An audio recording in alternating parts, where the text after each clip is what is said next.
శ్రీ గురుభ్యో నమః హరి ఓం. ఎందరో మహానుభావులు అందరికీ నా నమస్కారాలు. వాస్తవం జ్యోతిష్యం నిజం అనేటువంటి నినాదంతో మనం ముందుకు వెళ్తూ ఉన్నాం. ఆ క్రమంలో గతం మనం తెలుసుకున్నట్లుగానే స్థలాలు అంటే ఏంటనేది గత వీడియోలో మనం తెలుసుకోవడం జరిగింది.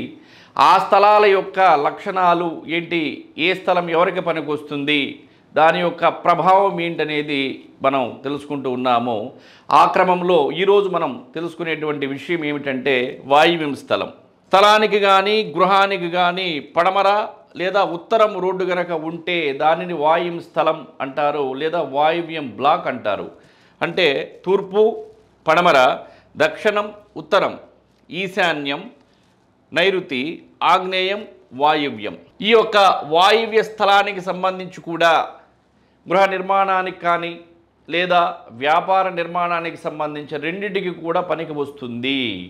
కానీ గృహ నిర్మాణం చేసేటప్పుడు మాత్రం లేదు, వ్యాపార సంస్థలకు సంబంధించి అయినా సరే వాస్తుశాస్త్రం ప్రకారం నిర్మాణాలు చేసుకోవాలి. ఎందుకంటే ఉత్తరం రోడ్డు ఉంది, పడమర కూడా రోడ్డు ఉంది అంటే ఈ స్థలం ఉన్నప్పుడు మనం కేవలం గృహ నిర్మాణం మాత్రమే చేసుకున్నప్పుడు, లేదు ప్రహరీ నిర్మాణం చేయనప్పుడు ఉత్తర భాగం ఎంతైనా పెరగవచ్చు.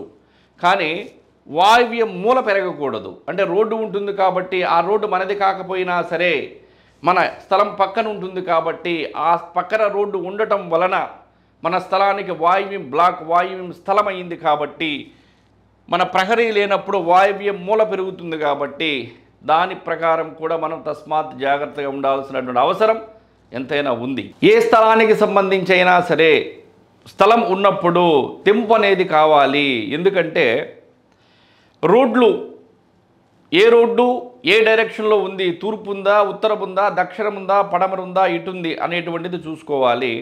అంటే పెరగవలసినటువంటి రోడ్డు ప్రహరీ లేనప్పుడు పెరగవచ్చు. లేదు ఇదంతా ఎందుకు అనుకున్నప్పుడు మీ స్థలం ఎంతవరకు అయితే ఉందో అంతవరకు చుట్టూ ప్రహరీ కట్టుకోవడం మంచిది. నైరుతి మూలమట్టానికి కలుపుకొని ఈశాన్యం పెంచుకుంటూ గనక ప్రహరీ మీరు కట్టుకోగలిగితే ఎటువంటి ఎఫెక్ట్ అనేది మీకు జరగదు. అంటే అప్పుడు పెరగాల్సినటువంటి మూల ఈశాన్య మూలే పెరుగుతుంది, పెరగకూడనటువంటి మూల దక్షిణం కానీ, నైరుతి కానీ, పడమర కానీ, పశ్చిమ వాయువ్యం కానీ, ఉత్తర వాయువ్యం కానీ పెరగదు. అందుకనే ఒకవేళ మీకు స్తోమత లేకపోతే ఇంటి ఫౌండేషన్ ఎంతవరకు అయితే ఉంటుందో అంతవరకైనా సరే ప్రహరీ నిర్మాణం చేసుకోండి. చేసుకోవటం వల్ల మూలలు పెరిగేటువంటి అవకాశం మీకు ఉండదు. అలా చేసుకొని తర్వాత మీకు స్తోమతున్నప్పుడు పైకి ప్రహరీ అనేది నిర్మాణం చేసుకోండి, ఇబ్బంది లేదు.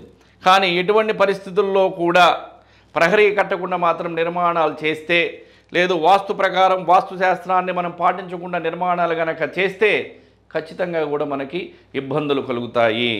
కాబట్టి ఈ యొక్క వాయువ్య స్థలం వ్యాపారానికి మరియు గృహ నిర్మాణాలకు కూడా పనికి వస్తుంది. కానీ శాస్త్రాన్ని పాటించి నిర్మాణాలు చేయండి. నమస్కారం.